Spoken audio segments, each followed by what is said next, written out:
तो दोस्तों, science fiction और हॉरर ये दो अलग अलग जॉनरा है, पर जब ये दोनों मिल जाते हैं तो एक कमाल की नई कैटेगरी बनती है। और इसी पे बेस्ड है नेटफ्लिक्स की स्ट्रेंजर थिंग्स सीरीज, जो कि एक बहुत ही बढ़िया टीवी शो है। यहाँ पे साइंस के गलत इस्तेमाल से काफ़ी अजीब और डरावनी चीज़ें सामने आना शुरू हो जाती है, जिससे सबका जीना मुश्किल हो जाता है। अगर आप इस जोरदार सीरीज को समझना चाहते हैं तो ये वीडियो देखते रहिए।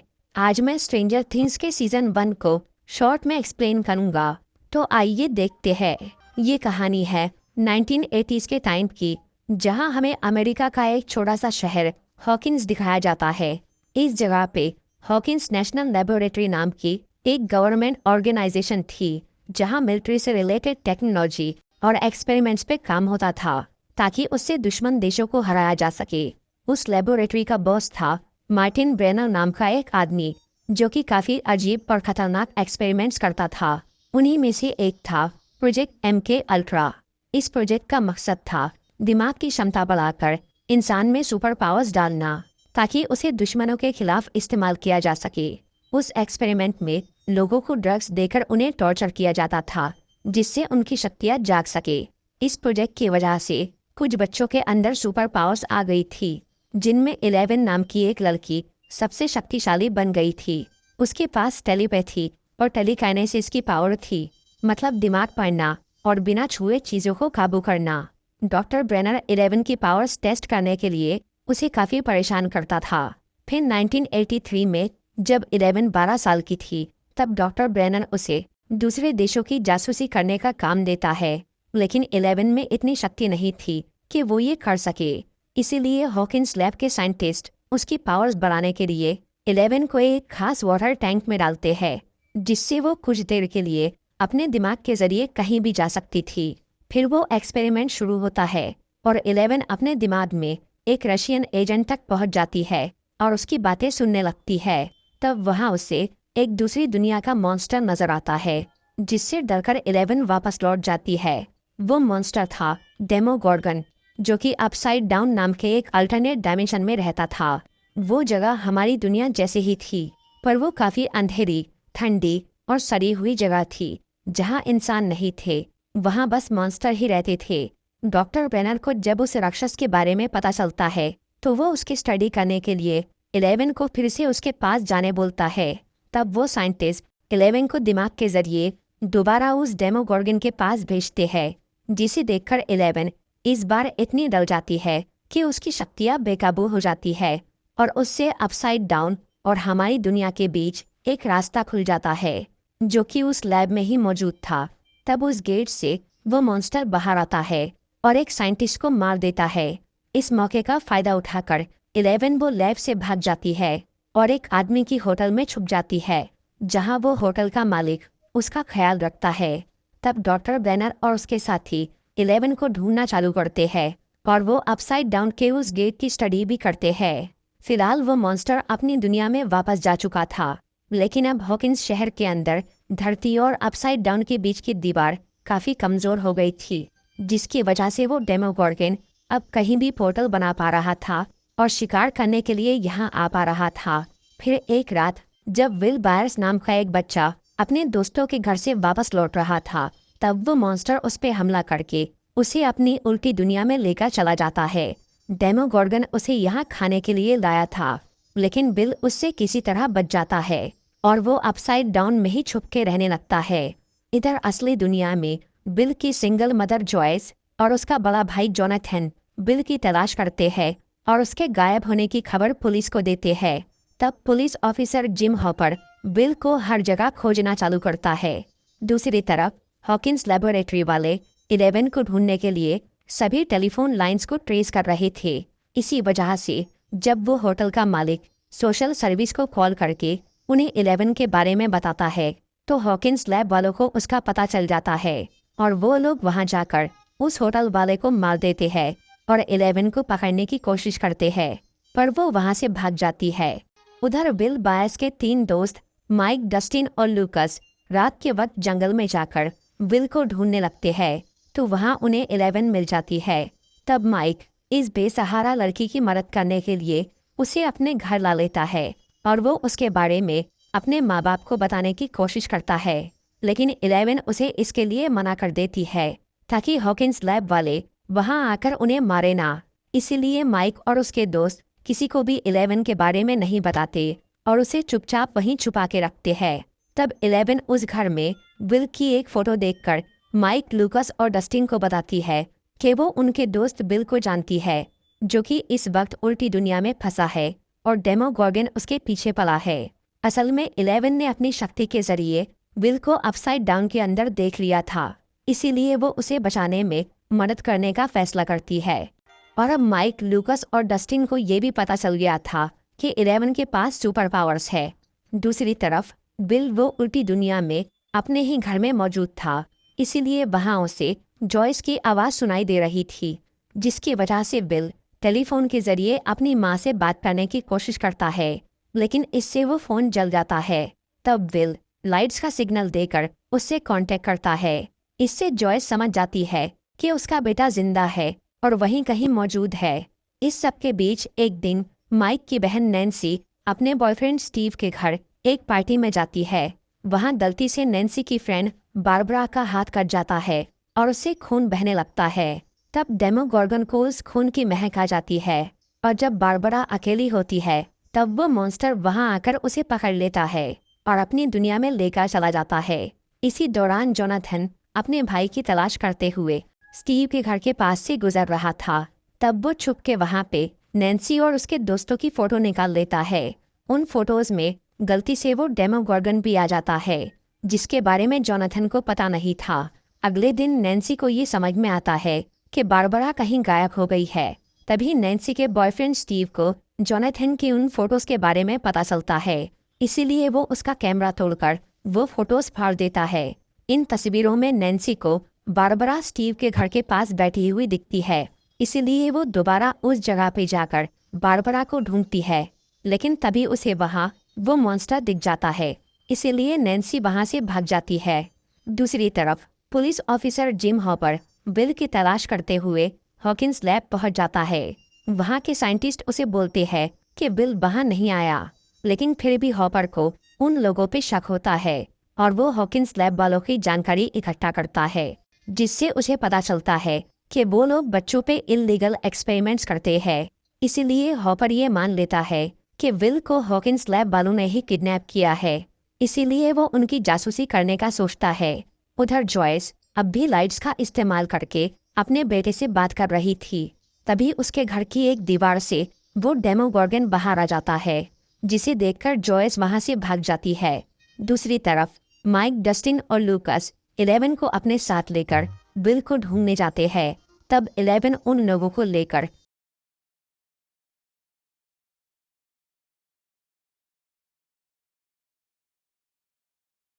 बिल के घर के पास पहुंच जाती है, क्योंकि उस वक्त बिल उल्टी दुनिया में अपने ही घर में मौजूद था, पर उसके दोस्त ये बात समझ नहीं पाते।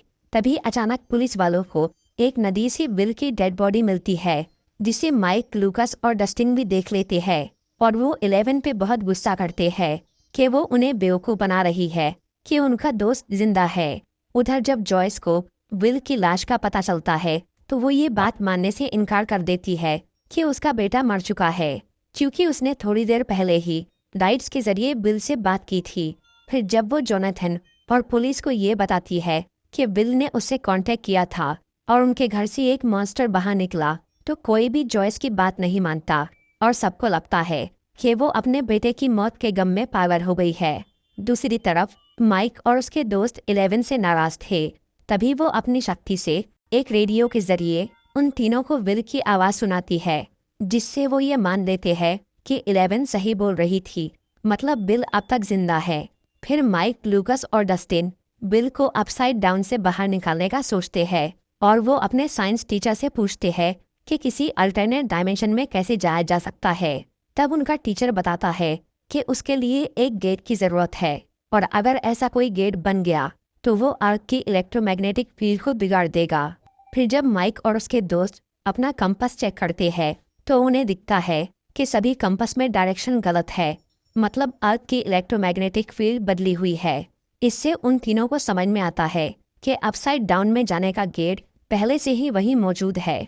इसीलिए वो अपने कंपास को ट्रैक करके उस गेट तक जाने की कोशिश करते हैं। तब 11 अपनी पावर से उनके कंपास का डायरेक्शन बदल देती है ताकि वो गेट तक पहुंच ना पाए, क्योंकि वहां बहुत खतरा था। लेकिन इस बात से लूकस 11 पे बहुत गुस्सा हो जाता है कि वो उन्हें अपने दोस्त को बचाने नहीं दे रही और बस उनका इस्तेमाल कर रही है।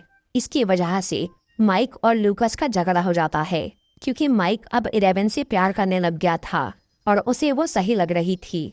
तब 11 अपनी शक्ति से लूकस पे हमला कर देती है और फिर वो पछतावे के मारे वहां से भाग जाती है। उधर जिम हॉपर को बिल की डेड बॉडी पे शक होता है, इसीलिए वो मॉर्ग में जाकर वो बॉडी चेक करता है, जिससे उसे पता चलता है कि बिल की वो बॉडी नकली है और हॉपर को इस सब के पीछे डॉक्टर ब्रेना का हाथ लग रहा था। इसीलिए वो उसके लैब में घुस जाता है और वहाँ बिल को ढूंढने लगता है।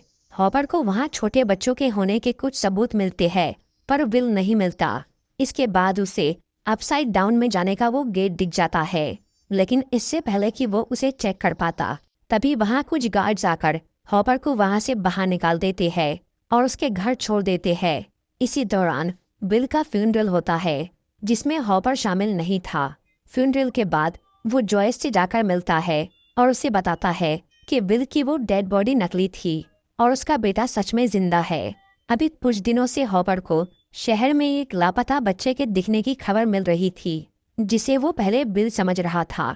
लेकिन फिर हॉकिंस लैब में जाने और वहाँ की इन्फॉर्मेशन निकालने से हॉपर को ये समझ में आया कि वो कोई और बच्चा है, जिसकी माँ ने कई साल पहले डॉक्टर ब्रेनर पे केस किया था कि उसने उसकी बच्ची को छीना है और वो लोग उस पर एक्सपेरिमेंट कर रहे हैं।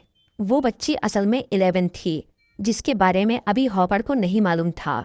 इसीलिए वो और जॉयस उसके बारे में जानने के लिए वो बच्ची की माँ टेरी आइव्स से मिलने जाते हैं, ताकि इससे उन्हें बिल के बारे में कोई सुराग मिल सके।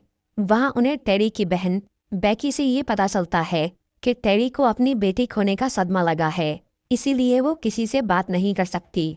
फिर बेकी जॉयस और हॉपर को बताती है कि कई साल पहले टेरी ने हॉकिंस लैब के एक्सपेरिमेंट में हिस्सा लिया था, पर उस वक्त वो प्रेग्नेंट थी, जिससे उसकी बच्ची के अंदर कुछ शक्तियाँ आ गई।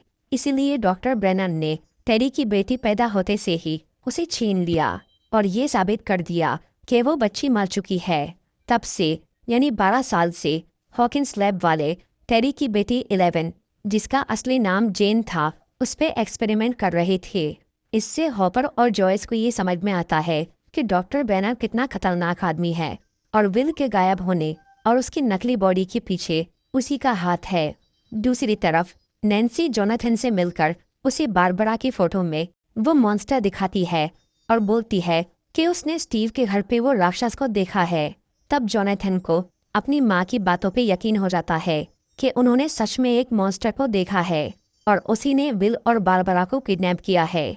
लेकिन जोनाथन इस बारे में अपनी मॉम को नहीं बताता ताकि उनका टेंशन ना बढ़े और वो नैन्सी के साथ मिलकर उस मॉन्स्टर को मारने का फैसला कर लेता है। फिर वो दोनों डेमोगोर्गन की तलाश में जंगल जाते हैं, जहां वो मॉन्स्टर एक जानवर को पकड़कर पोर्टल से अपनी दुनिया में लेकर चला जाता है। तब नैन्सी को वो पोर्टल दिख जाता है, इसीलिए वो उसके अंदर चली जाती है। फिर वहाँ डेमोगोर्गन उस पर हमला कर देता है। तब वो किसी तरह वहाँ से बच के वापस आती है। इसके बाद जोनाथन और नैन्सी बहुत सी खतरनाक चीज़ें खरीदते हैं ताकि उससे वो डेमोगोर्गन को फंसा के मार सके। लेकिन इसी दौरान जोनाथन का नैन्सी के बॉयफ्रेंड से झगड़ा हो जाता है, जिसकी वजह से पुलिस वाले जोनाथन और नैन्सी को अरेस्ट कर लेते हैं। तब पुलिस स्टेशन में जॉयस और हॉपर उन दोनों से मिलते हैं, जहां नैन्सी और जोनाथन उन्हें वो मॉन्स्टर के बारे में सब बता देते हैं। उधर माइक और डस्टिन 11 को ढूंढने निकलते हैं, तो रास्ते में दो बुरे लड़के उन्हें परेशान करते हैं। तब 11 वहां आकर उन्हें बचा लेती है और फिर वो माइक और डस्टिन को बताती है कि उसी ने गलती से अपसाइड डाउन का गेट खोला था। इसके बाद माइक फिर से 11 को अपने घर ले जाता है, लेकिन अब हॉकिंस लैब वालों को ये पता चल गया था कि वो लड़की कहाँ है, इसीलिए वो लोग उसे लेने वहाँ जाते हैं। तब माइक 11 और डस्टिन वहाँ से भाग जाते हैं और एक जंक यार्ड पे लूकस से जाकर मिलते हैं, जहाँ इन सबकी फिर से दोस्ती हो जाती है। उधर डॉक्टर ब्रेनर और उसके साथी अब तक इन बच्चों का पीछा कर रहे थे, इसीलिए वो सब उसी जंक यार्ड पे छुप जाते हैं। दूसरी तरफ हॉपर, जॉयस, नैन्सी और जोनाथन को ये पता चलता है कि टेरी आइव्स की बेटी 11 फिलहाल माइक और उसके दोस्तों के साथ है, जिसे हासिल करने के लिए हॉकिंस लैब वाले उनके पीछे पड़े हैं। इसीलिए वो लोग इन बच्चों से कांटेक्ट करके उनकी लोकेशन पता लगाते हैं और तब हॉपर वहां जाकर उन बच्चों को जॉयस के घर ला लेता है, जहां अब वो सब लोग जमा हो गए थे जो कि उस मॉन्स्टर के बारे में जानते थे। यहाँ माइक सबको अपसाइड डाउन और 11 की पावर्स के बारे में बताता है और बोलता है कि विल उस उल्टी दुनिया में है जहां बारबरा भी फंसी थी। तब सब लोग 11 को बोलते हैं कि वो अपनी शक्ति से ये पता लगाए कि विल और बारबरा कहाँ हैं। लेकिन अभी 11 काफ़ी कमज़ोर हो गई थी और अपसाइड डाउन में देख नहीं पा रही थी। तब 11 उन्हें बताती है कि वो एक खास वाटर टैंक से उसकी पावर्स बढ़ा सकते हैं, जिसका इस्तेमाल हॉकिंस लैब वाले करते थे। उस टैंक को बनाने के लिए उन्हें जिन चीज़ों की ज़रूरत थी वो सिर्फ स्कूल में ही मिल सकती थी। इसीलिए वो सब लोग रात में स्कूल चले जाते हैं। फिर वहाँ वो उस वाटर टैंक को बना के उसमें 11 को डालते हैं, जिससे अब वो अपने दिमाग के जरिए उल्टी दुनिया में चली जाती है।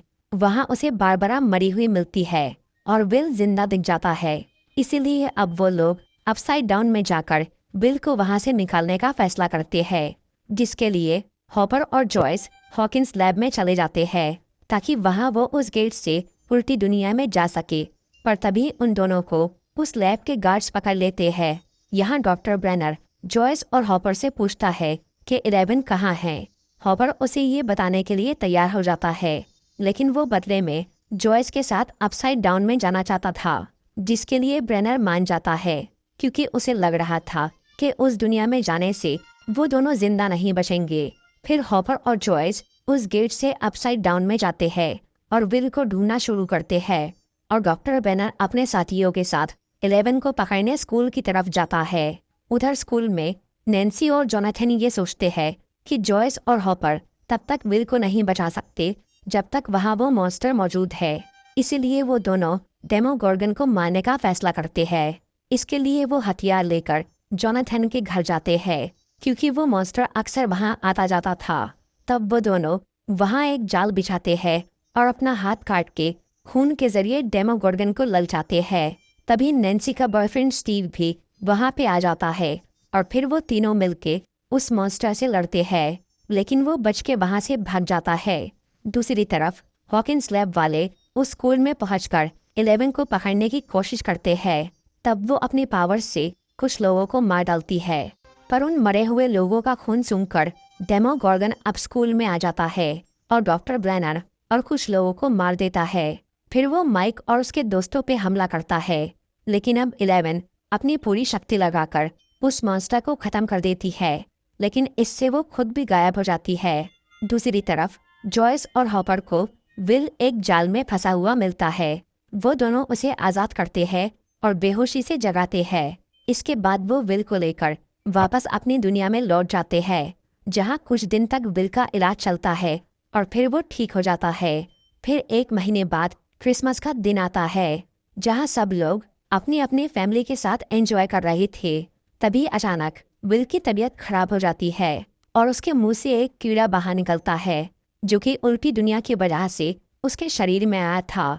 इसके बाद विल को अपने घर में अपसाइड डाउन की एक झलक नजर आती है, पर वो इस बारे में अपनी मॉम और भाई को नहीं बताता। इसके आगे की कहानी सीजन 2 में दिखाई जाएंगी। तो दोस्तों, ये थी स्ट्रेंजर थिंग्स सीजन 1 की एक्सप्लेनेशन। अगर आपको ये वीडियो अच्छी लगी हो तो इसे लाइक और शेयर ज़रूर करिए।